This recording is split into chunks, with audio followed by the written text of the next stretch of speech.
Chapter 29. Cockneys. Then there is the steam engine style of driving. These drivers were mostly people from towns who never had a horse of their own and generally travelled by rail. They always seemed to think that a horse was something like a steam engine, only smaller. At any rate, they think that if they pay for it, a horse is bound to go just as far and just as fast with just as heavy a load as they please. And be the roads heavy and muddy, or dry and good, be they stony or smooth, uphill or downhill, it is all the same. On, one must go at the same pace with no relief and no consideration. These people never think of getting out to walk up a steep hill. Oh no, they have paid to ride, and ride they will. The horse? Oh, he's used to it. What were horses made for if not to drag people uphill? Walk? A good joke indeed. So the whip is plied, and the rein is jerked, and often a rough scolding voice cries out, "Go along, you lazy beast!" And then comes another slash of the whip, when all the time we are doing our very best to get along, uncomplaining and obedient, and often sorely harassed and downhearted. This steam engine style of driving wears us up faster than any other kind.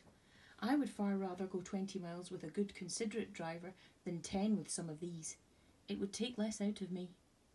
Another thing, they scarcely ever put on the drag, however steep the hill may be, and thus bad accidents sometimes happen.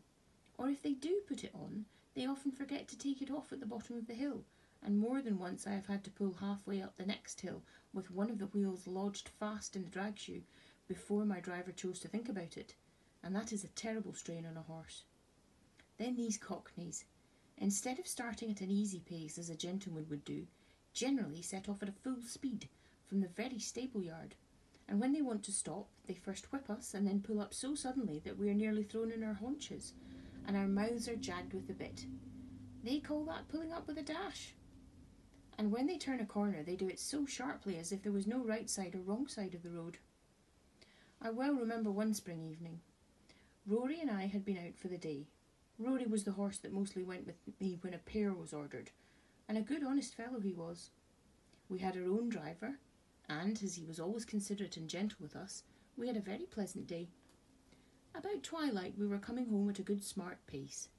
Our road turned sharp to the left, but as we were close to the hedge on our side, there was plenty of room to pass. Our driver did not pull us in. As we neared the corner, I heard a horse and 2 wheels coming rapidly down the hill towards us. The hedge was high, and I could see nothing, but the next moment we were upon each other. Happily for me, I was on the side next to the hedge.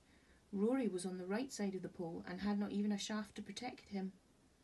The man who was driving was making straight for the corner, and when he came in sight of us, had no time to pull over to his own side. The whole shock came upon Rory. The gig shaft ran right into his chest, making him stagger back with a cry that I shall never forget. The other horse was thrown upon its haunches and one shaft broken. It turned out it was a horse from our own stables, with the high-wheeled gig that the young men were so fond of. The driver was one of those random ignorant fellows who didn't even know which their own side of the road, or if they did know, didn't care.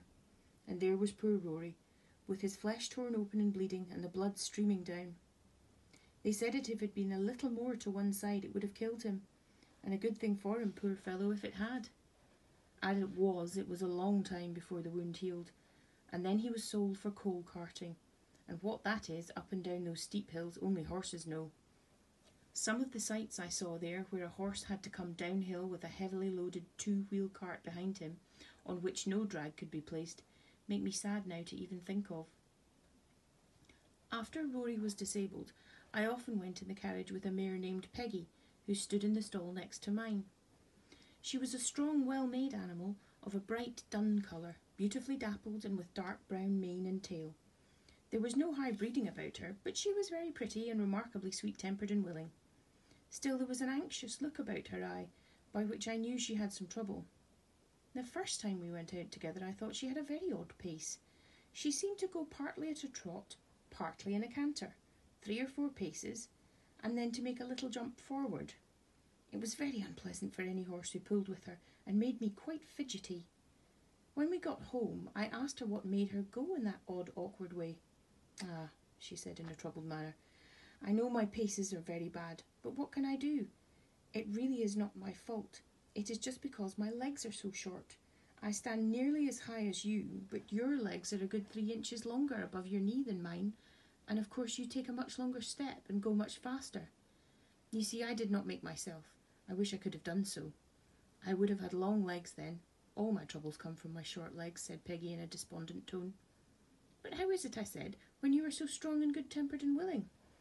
Why, you see, she said, men will go so fast, and if one can't keep up to other horses, it is nothing but whip, whip, whip all the time. And so I have to keep up as I could, and have got into this ugly shuffling pace. It was not always so when I lived with my first master. I was always a good regular trot, but then he was in not such a hurry.